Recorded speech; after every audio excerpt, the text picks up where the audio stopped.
Nós, após esse maravilhoso período de oração, vamos compartilhar uma palavra com os irmãos e peço para que os irmãos abram a Bíblia em João capítulo 6, versículo 35. João capítulo 6, versículo 35. Assim diz a palavra do Senhor. Nós temos aí aproximadamente 20 minutos. Nós começamos de 9h25 a nossa reunião e pretendemos então ir aí aproximadamente às 10h25 encerrarmos a nossa reunião. Então nesses 20 minutos nós vamos compartilhar uma reflexão já dentro do livro Fome de Deus, do John Piper. E nós vamos, essa pequena reflexão a gente extraiu tanto do prefácio como na introdução do livro, né? Eu pediria para que os irmãos que nesse momento pudessem desligar os microfones para não dar interferência no som, e você só voltaria a ligar numa próxima oportunidade de falar, ok? Tem alguns irmãos aí com o microfone ligado e tem produzido alguns ruídos e pode estar atrapalhando os demais irmãos. Mas vamos lá. João capítulo 6, versículo 35. Assim diz a palavra de Deus: Eu sou o pão da vida. Aquele que vem a mim não terá fome, e quem crê em mim jamais terá sede. Louvado seja Deus. Essa palavra, irmãos, ela é representativa. Jesus trouxe uma representação do que significa o pão, do que significa a fome e do que significa a sede no ser humano, para explicar a importância, o papel dele, o que representa alguém vir até ele, o que representa alguém crer nele, né? Ele fala: aquele que vem a mim não terá fome, e quem crê em mim jamais terá sede. E a gente sabe que todas as coisas foram feitas por meio de Jesus e para ele.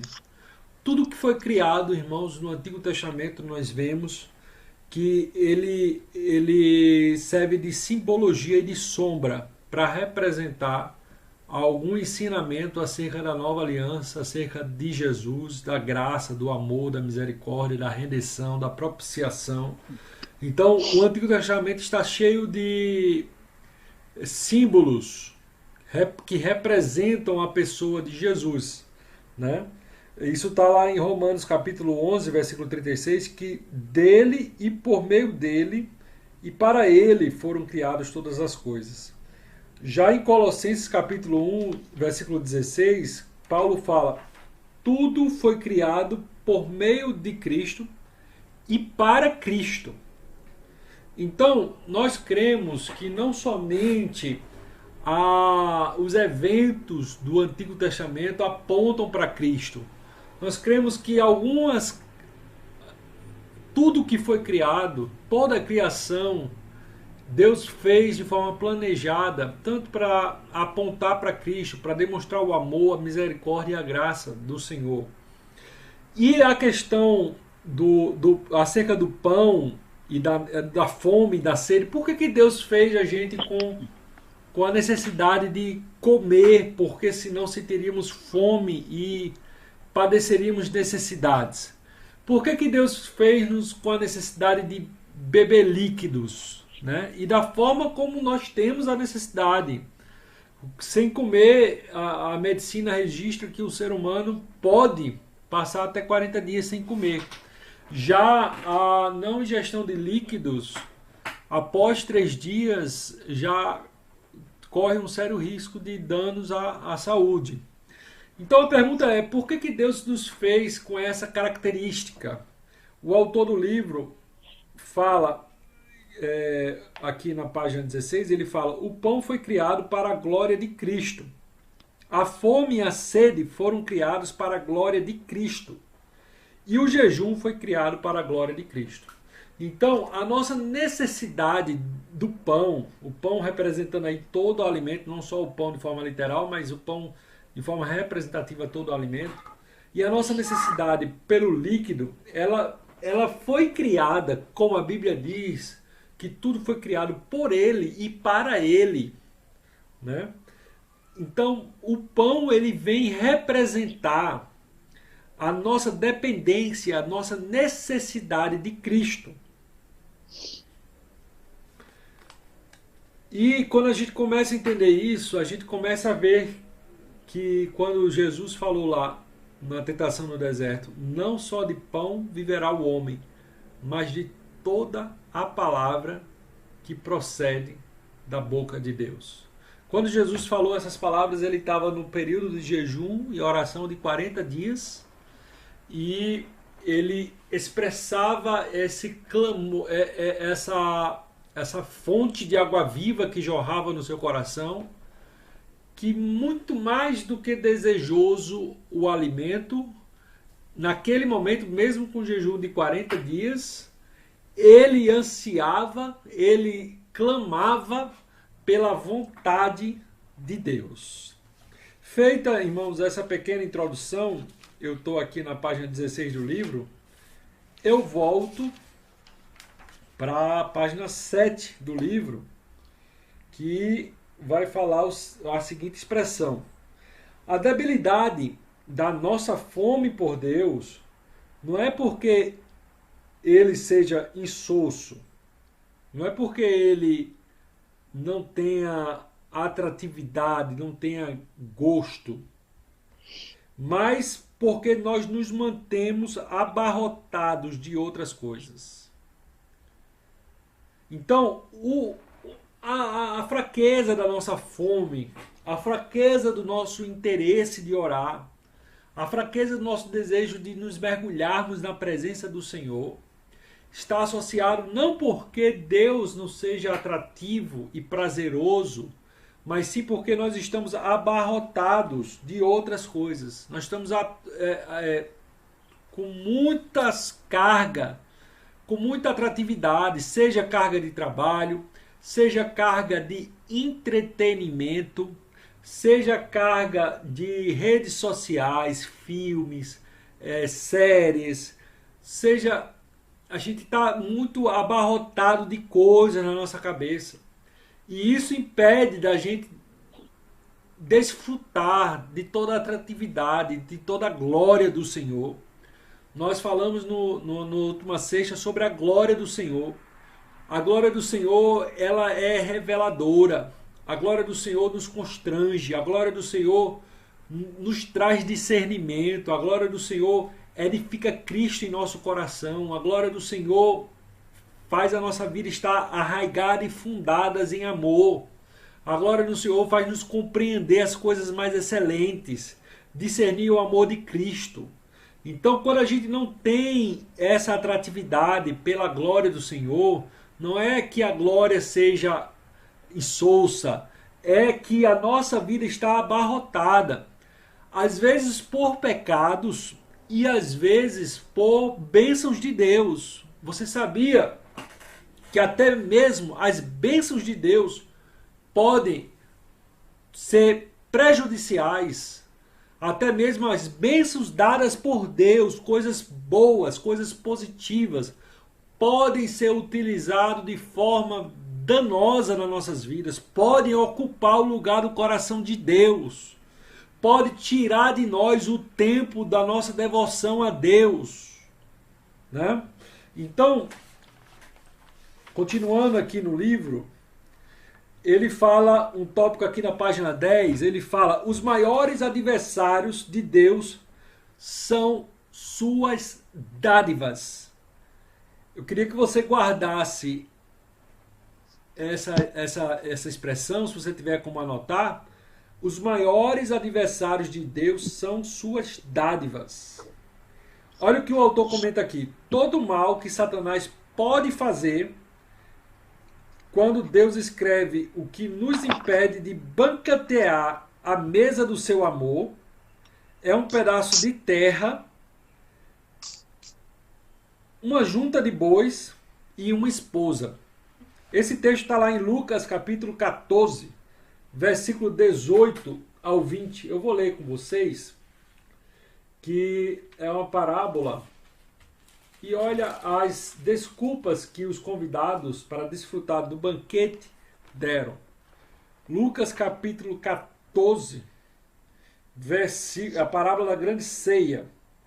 Jesus respondeu, versículo 16, para entender o contexto. Certo homem deu uma grande ceia e considerou e convidou muitas pessoas. Na hora da ceia, mandou o seu servo dizer aos convidados: vinde, pois tudo já está preparado. Todos, porém, a uma começaram a dar desculpas. Disse-lhe o primeiro: comprei um campo e preciso vê-lo. Peço-te que me desculpes. Outro disse: casei-me e por isso não posso ir. Voltando. Sim, eu pulei o versículo 19. Voltando, versículo 19. Outro disse: comprei 5 juntas de bois e vou experimentá-las. Peço-te que me desculpes. Versículo 20. Outro disse: casei-me e por isso não posso ir. Voltando, aquele servo contou essas coisas ao seu senhor. Até aqui, irmãos. Então, o que nós vemos aí? Nós vemos que todo o mal que Satanás faz para o ser humano não desfrutar, nessa passagem, todo o mal que Satanás faz para o ser humano não desfrutar do banquete preparado por Deus é a atratividade de coisas boas, de coisas que são dádivas de Deus. Alguém vai negar que um homem ter a capacidade do seu trabalho de lograr resultados financeiros e comprar o campo, como foi o primeiro que falou aqui, não é uma dádiva de Deus? É uma dádiva de Deus. Alguém vai negar que alguém que tem o alimento para comer, 5 juntas de bois para comer, isso não é dádiva de Deus? É dádiva de Deus. Alguém vai negar que o casamento, a núpcias, não é dádiva de Deus? Não. Ela é sim dádiva de Deus. Entretanto, o que essa passagem nos chama a atenção é que essas dádivas de Deus tiraram essas pessoas de desfrutar do manjar, do banquete preparado pelo Senhor. Então, os maiores adversários para desfrutarmos do banquete de Deus nas nossas vidas, muitas vezes não é simplesmente o pecado. Às vezes a gente pensa, eu preciso me afastar do pecado. É verdade. Entretanto, nós temos que ter cuidado com as bênçãos de Deus. Nós temos que ter cuidado com aquilo que tem ocupado os nossos corações. Nós temos que estar preocupado com aquilo que tem tomado o lugar de Deus em nossas vidas, né? Que tem roubado o nosso tempo. O trabalho é bênção de Deus? É bênção de Deus. Mas se o trabalho suga e me absorve completamente de forma que eu não tenho tempo, disposição, energia, vontade para buscar a Deus, algo está errado. É como essas pessoas que deram desculpas aqui. E nós vemos, irmãos, nessa pandemia como essa, que a gente vê, tem até uma música que eu separei, enquanto eu estou falando aqui, eu vou estar soltando ela aqui. De repente tudo volta ao lugar.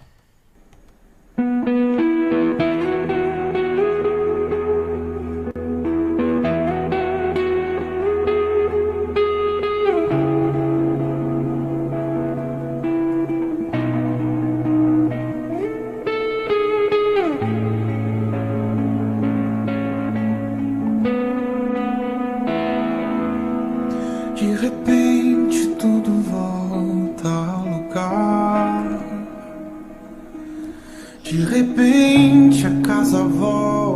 a ser um lar. De repente a gente senta pra ouvir. Eu acredito que os irmãos conhecem essa música.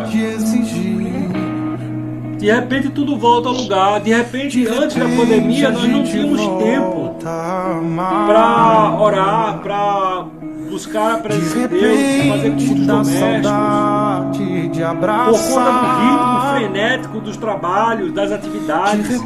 Mas de repente Deus parou tudo para mostrar que existem coisas que vão ser mantidas pela providência e soberania dele, para que a gente aprenda a confiar nele e entender que existe um banquete esperando por nós.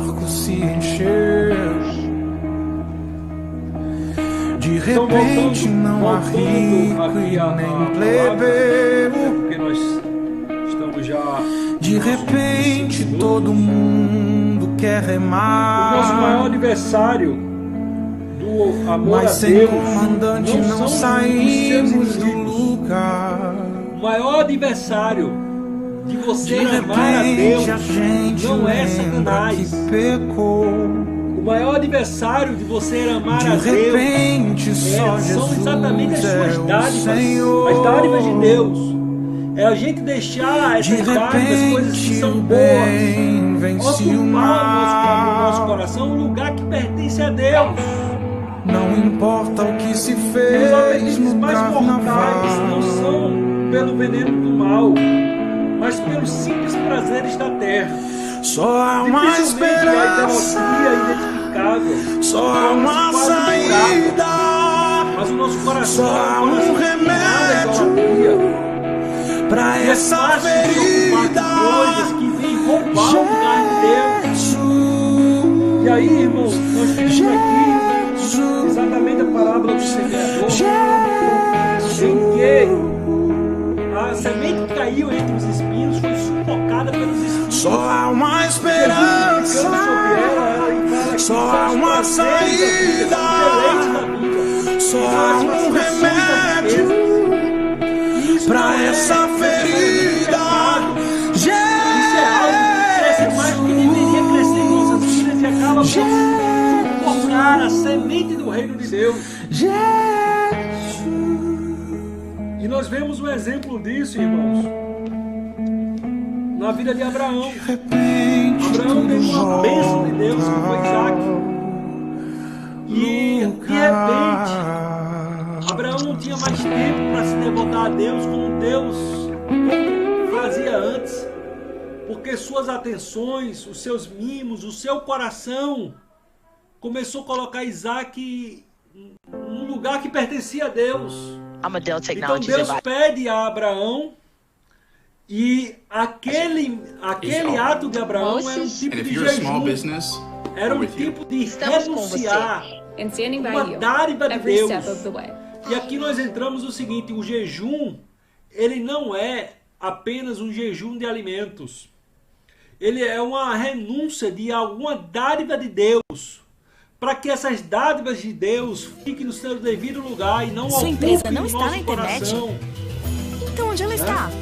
Então, quando nós jejuamos, nós estamos colocando o jejum, ele tem duas faces. Na GoDaddy você compra domínio a partir de R$19,99 e constrói um site novinho no mesmo dia.